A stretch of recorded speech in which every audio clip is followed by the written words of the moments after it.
할렐루야. 오늘은 겨자씨와 누룩이라는 제목으로 하나님의 말씀을 대언하도록 하겠습니다. 요즘 젊은 사람들은 모를 수도 있습니다만 어느 정도 나이가 되신 분들은 1960년대 중후반 대학생 아마추어 포크 가수들의 산실인 무교동 음악감사실 세시봉에서 2인조 가수로 시작한 트윈 폴리오를 아실 것입니다. 한번 볼까요? 아시죠? 요즘 7080이라고 해요. 젊은 사람들도 다 알더라고요. 예. 이 트윈 폴리오는 통기타를 치며 노래하면서 웨딩 케이크, 하얀 손수건, 우리들의 이야기, 축제의 노래 등의 노래를 히트시킨 듀엣으로 보시다시피 윤영주 씨와 송창식 씨가 한 팀이 되어 만든 2인조 가수팀입니다만, 그런데 재미난 사실은 이들은 아무리 살펴보아도 전혀 어울리지 못할 것 같은 사람들이더라는 것입니다. 전혀 어울리지 않을 것 같은 사람들이더라는 거예요. 왜냐하면 한 사람은 그 당시 연세대 의대를 다니던 학생이었고, 또 한 사람은 고등학교를 졸업하고 놀고 있던 청년이었기 때문이었습니다.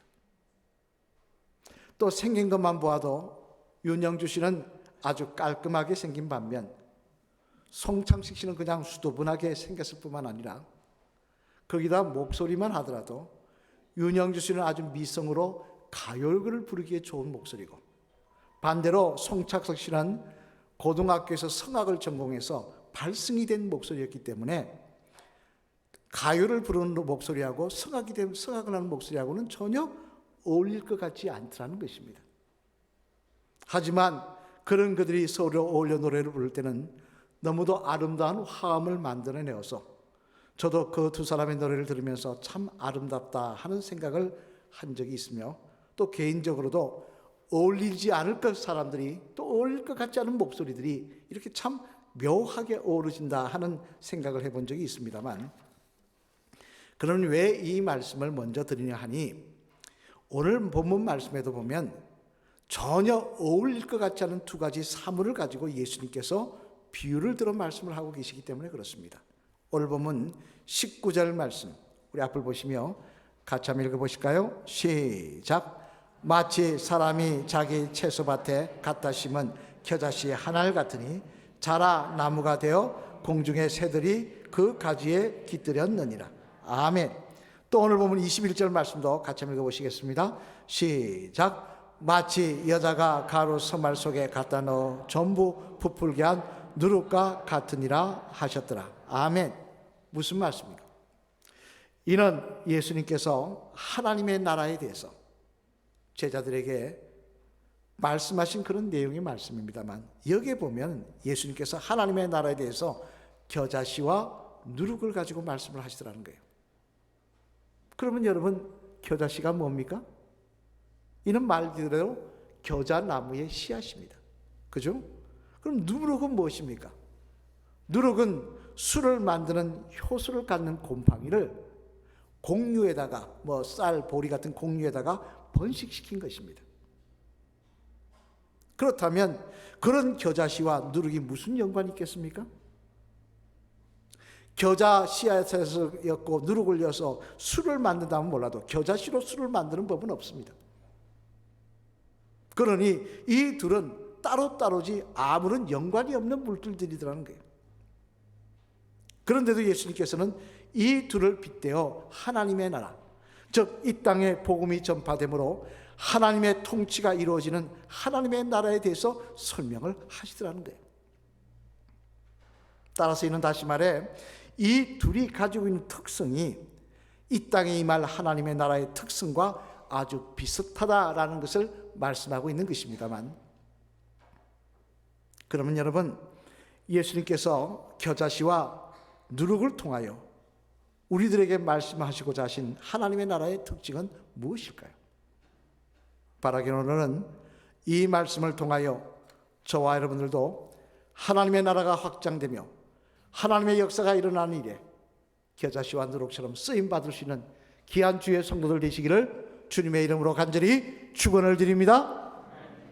그러면 예수님께서 겨자씨와 누룩을 통하여 어울릴 것 같지 않은 겨자씨와 누룩을 통하여 우리들에게 말씀하시고자 하신 하나님의 나라의 특징은 무엇일까? 그 내용을 살펴보면요, 먼저 첫째로 우리 앞을 보시며 같이 읽겠습니다. 시작. 하나님의 나라는 지극히 작은 것에서부터 시작한다는 것입니다. 하나님의 나라는 지극히 작은 것에서 시작한다는 거예요.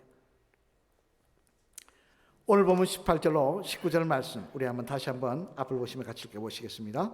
시작. 그러므로 예수께서 이르시되 하나님의 나라가 무엇과 같을까? 내가 무엇으로 비교할까? 마치 사람이 자기 채소밭에 갖다 심은 겨자씨 하나를 같으니 자라 나무가 되어 공중의 새들이 그 가지에 깃들였느니라. 아멘. 여기에 보면 하나님의 나라는 겨자씨 하나를 같다고 말씀하셨습니다만, 그러면 겨자씨 하나는 어느 정도 크기의 씨앗일까? 사진으로 보면 이렇게 생겼습니다. 한번 볼까요?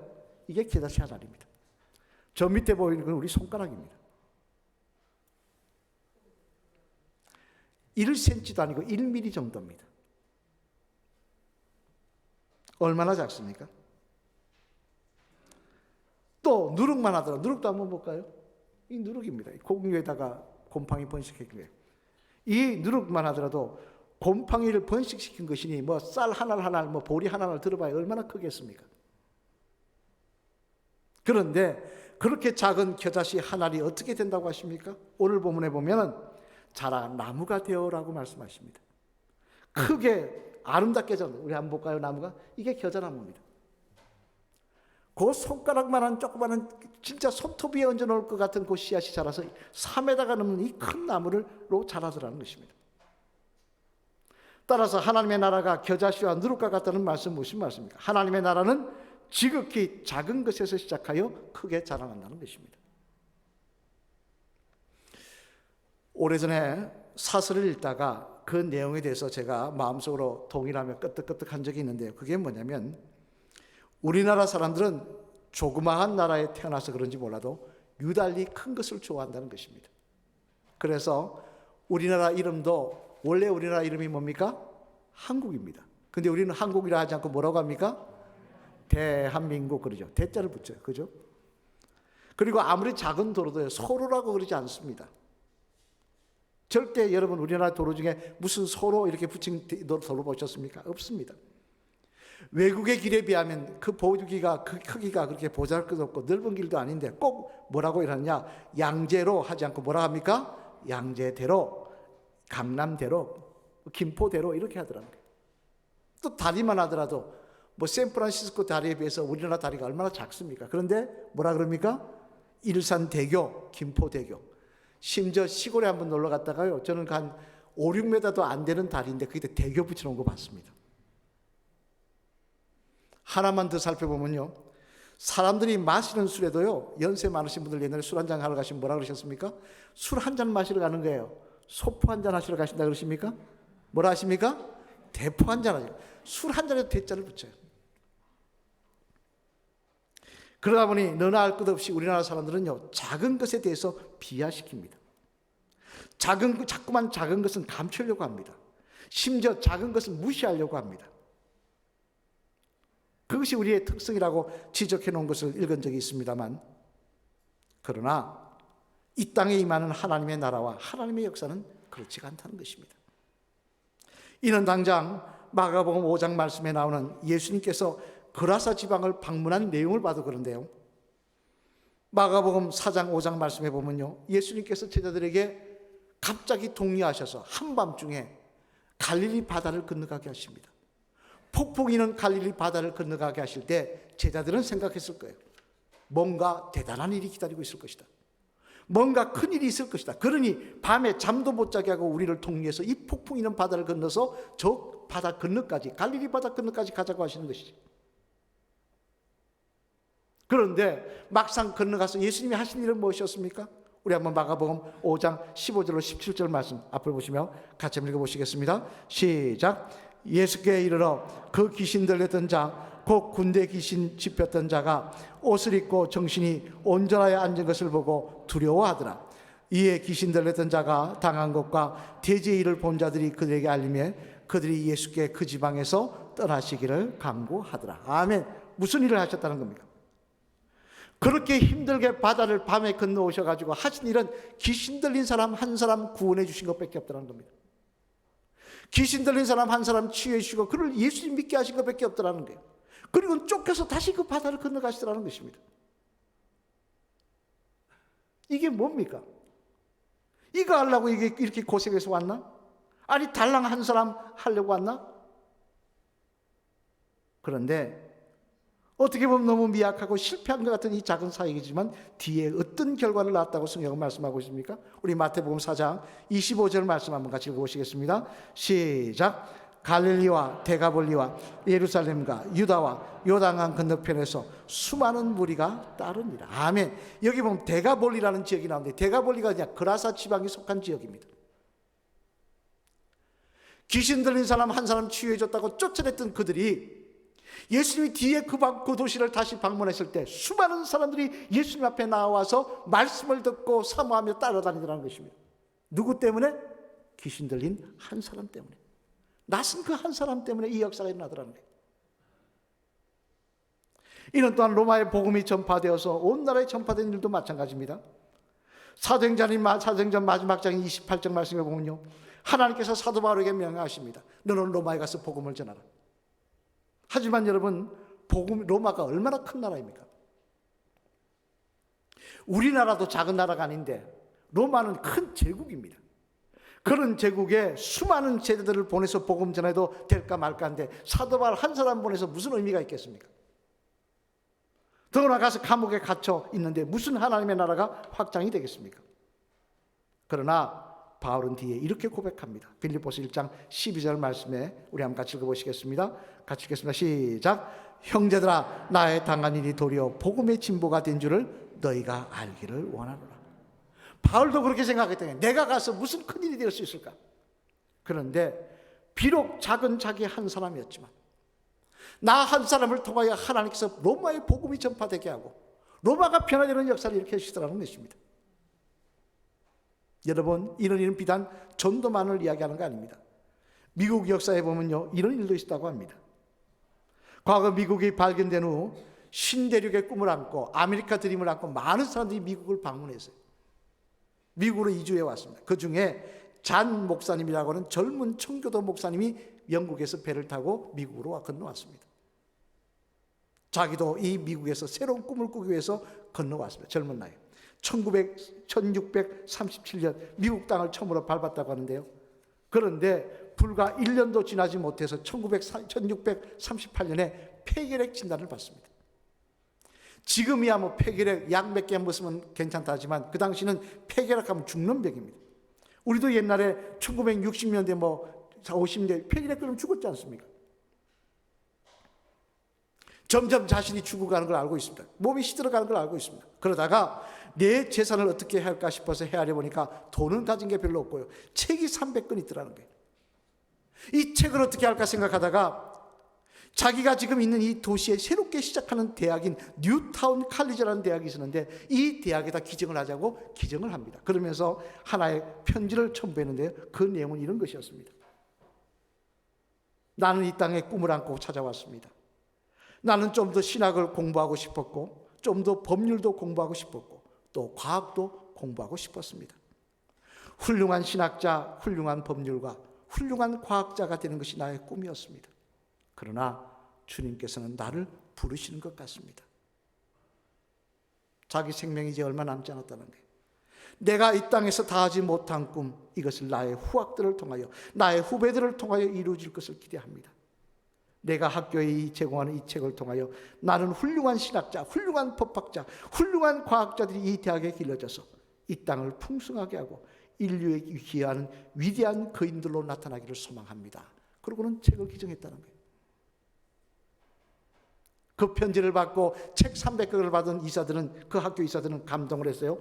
그래서 이 젊은 목사님의 이름으로 학교 이름을 바꾸자고 했는데 그 잔 목사님의 전체 이름이 뭐냐니 이름은 잔이었고 성은 하버드였어요. 그래서 전체 이름은 잔 하버드였습니다. 우리 한번 볼까요? 이렇게 생겼습니다.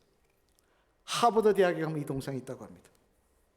그래서 이 대학이 뉴타운 칼리지에서 이름이 바뀌어 뭐가 되느냐? 하버드 대학으로 변경이 됐다는 거예요. 하버드 대학은 그렇게 시작한 것입니다. 여러분이 잘 아시는 대로 이 하버드 대학을 통하여 얼마나 많은 기독교 신앙을 가진 훌륭한 인재들이 배출이 되었습니까? 얼마나 많은 위대한 지도자들이 배출이 되었습니까? 어떻게 보면 아무것도 아닌 것 같은 책 300권이 그 시작이더라는 거예요. 이처럼 하나님의 나라와 하나님의 역사는요, 꼭 크고 대단한 것으로만 시작되는 것이 아니라는 것입니다. 아주 작은 일이지만, 아주 작은 헌신이지만, 아주 작은 소수의 사람들이지만 그들을 통하여 하나님의 나라는 확장되고 하나님의 역사는 일어나더라는 것입니다. 따라서 여러분, 우리들은 핑계해서는 안 됩니다. 내가 무엇을 할 수 있을까? 내 같은 게 뭐라고? 내가 하는 헌신이 무슨 의미가 있을까? 내가 다닌 작은 헌금이 무슨 의미가 있을까? 아니라는 것입니다. 비록 작은 헌신이고 작은 한 사람을 위해서 내가 목숨 걸고 전도하며 기도하는 일이고, 비록 작은 감사고 비록 작은 기도의 자리이지만 우리들이 하나님의 뜻대로 순종하며 살려고 할 때, 그런 우리들을 통하여 하나님께서는 오늘도 역사하시며, 과거에도 그러셨던 것이면 오늘도 하나님의 나라와 하나님의 역사들이 바로 부족한 저와 여러분들을 통하여 이루어 가시는 은혜를 허락하여 주실 줄로 믿습니다. 우리는 이야기합니다. 내 같은 것이요, 내가 하는 게 무슨 의미가 있나요? 내가 하는 것이 무슨 그게 대단하나요? 누가 해야 크게 해야 되는가요? 아닙니다. 하나님의 역사는 그렇게 이루어지는 게 아닙니다. 가부의 랩돈 두냐, 아무 것 같지 않은 그 봉사, 그 기도를 통하여, 그 눈물을 통하여 하나님의 역사는 이루어가는 것입니다. 바라기는 오늘도 하나님의 역사는 적은 한 사람을 통하여, 한 사람의 기도와 그 눈물을 통하여, 그 헌신을 통하여 이루어가고 있음을 기억하시고, 확장되어 가고 있음을 기억하시고, 그 일에 쓰임받기를 소망하시는 저와 여러분 되시기를 주님의 이름으로 간절히 축원을 드립니다. 둘째로는 또 하나, 하나님께서 겨자와 누룩을, 예수님께서 겨자와 누룩을 통해 말씀하시고자 하는 건 뭐냐? 같이 읽겠습니다. 시작. 하나님의 나라는 그 안에 생명, 즉 그리스도의 생명이 있을 때 자라난다는 것입니다. 하나님의 나라는 그 안에 생명, 즉 그리스도의 생명이 있을 때 자라난다는 것입니다. 오늘 보면 19절 말씀, 우리 다시 한번 같이 읽겠습니다. 앞을 보시며 시작. 마치 사람이 자기 채소밭에 갖다 심은 겨자씨 하늘 같으니 자라 나무가 되어 공중의 새들이 그 가지에 깃들였느니라. 아멘. 무슨 말씀입니까? 하나님의 나라는 겨자씨와 같다 말씀하십니다만, 물론 작아서 그런 것도 있지만, 그러나 왜 겨자씨입니까? 작은 것으로 치면 모래알도 있지 않습니까? 여러분 맞습니까 아닙니까? 모래알도 작습니까 큽니까? 조그만하죠. 모래알도 있는데 왜 모래알하고는 하지 않고 겨자씨하고 누룩을 했을까요? 그것은 겨자씨와 누룩과 모래알은 다른 게 있는데, 그게 뭐냐? 바로 그 속에 생명이 있고 없고의 차이더라는 것입니다. 겨자씨에는 생명이 있더라는 거예요. 생명이 있으니까 자라나는 역사가 일어나더라는 거예요. 스코틀랜드에 있었던 일이라고 합니다만, 목회에서 지친 두 분 목사님이 우연히 세미나에 가셨다가 만나 이야기하시는데, 두 분이 같이 보니까 둘 다 목회가 시원찮은 거예요. 동병상련이라고 앉아서 하소연을 합니다. 그날따라 아유, 우리는 왜 이렇게 빛나는 목회를 하지 못할까? 그러면서 이야기하는데, 한 분이 뭐라고 했냐면, 나는 지금 온 교회에서 3년 동안 목회를 했습니다. 그런데 내가 3년 동안 열심히 하나님의 말씀을 전했지만 거듭난 사람은 로버트 마펫이라는 한 청년뿐입니다 라고 후회스럽게 한 사람의 이야기를 하더라는 겁니다. 그러자 다른 한 목사님은 또 화답하시기를, 나도 우리 교인들의 변화와 믿음을 위해서 한 주간 동안 금식하며 부흥회를 열심히 했는데, 그런데 그 가운데 참석한 사람이 오직 한 사람, 한 청년만이 회심하고 말았습니다 라면서 후회하며 한숨을 했다는 것입니다. 그런데 재미난 사실은요, 3년 동안 목회하시면서 회심하게 만든 로버트 마펫이 어떤 청년이냐? 뒤에 아프리카 선교사가 되어서 아프리카 선교의 기틀을 마련한 사람이 그 사람입니다. 또 다른 한 목사님이 일주일간 부흥회를 통해서 얻었다는 유일한 결신자 리빙스톤, 한번 볼까요? 리빙스톤 아시죠? 그는 아프리카 대륙에 찾아가서 예수 그리스도의 복음에 불을 질렀던 사람이 이 사람이라는 것입니다.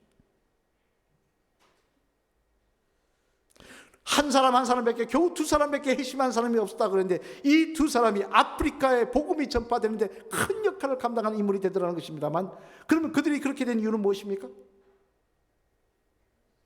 회심도 회심이지만 또 하나 그들의 마음이 뜨거워졌기 때문이었습니다.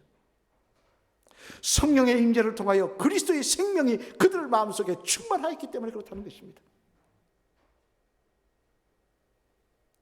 여러분, 성령의 임자에 우리의 마음속에 그리스도의 생명으로 충만하면요, 하나님의 역사는 일어나는 것입니다. 이런 당장 초대교회가 그렇지 않습니까? 초대교회 처음은요, 절대 목숨 걸고 나가서 전도하는 그 모습이 아니었습니다. 그들의 소원은 뭐냐? 어떻게 하면 안 잡히느냐? 어떻게 하면 발각되지 않느냐는 것이에요. 마가의 다락방에 모여서, 그다시 고위층했던 마가의 다락방에 모여서 그저 잡힐까 두려워하면서 기도하던 것이 그들이었습니다. 근데 이들이 나가더라는 거예요. 도로로, 거리로 나가서 복음을 전하더라고요. 목숨을 걸고 복음을 전하더라고요. 이유가 무엇입니까? 그 원인이 무엇입니까? 우리 사도행전 2장 3절 4절 말씀 다 아시는 말씀이죠. 같이 읽어보시겠습니다. 시작. 마치 불의 혀처럼 갈라지는 것이 그들에게 보여 각 사람이 하나씩 이마에 있더니 그들이 다 성령으로 충만함을 받고 성령이 말하게 하심을 따라 다른 언어들로 말하기 시작하느라. 아멘. 무슨 말? 성령님이 그들에게 임하여 그리스도의 생명력으로 충만케 되자, 마음이 뜨거워지자, 그런 역사가 일어났다는 것입니다. 사도 바울도 마찬가지입니다. 사도 바울도 지난번에 말씀드렸습니다. 그가 예수님 만났다고 바로 나가서 복음 전하는 거 아니에요. 대신 사도행전 9장 17절 말씀에 보면 이렇게 이야기합니다. 우리 같이 한번 읽어보실까요? 같이 읽겠습니다. 시작.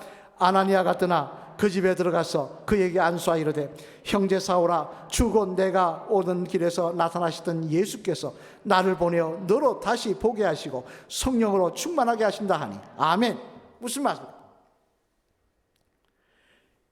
예수님께서 성령을 예비하셨고 그 아도니아에게 안수할 때 그리스도의 영이 그에게 임했다는 것입니다. 아도니아가 사도 바울을 안수할 때 그의 영이 임하셨다는 거예요. 그 마음이 뜨거워져서 그리스도의 생명으로 충만케 되자 그가 나가서 목숨을 걸고 선포하여 하나님의 나라를 이루어 가더라는 것입니다. 여러분, 작은 물이라고 다 되는 것이 아닙니다. 적다고 다 힘이 있고 적다고 위대한 역사가 일어나는 거 아닙니다. 크다고 우매하고 크다고 우왕좌왕하고 그런 거 아닙니다.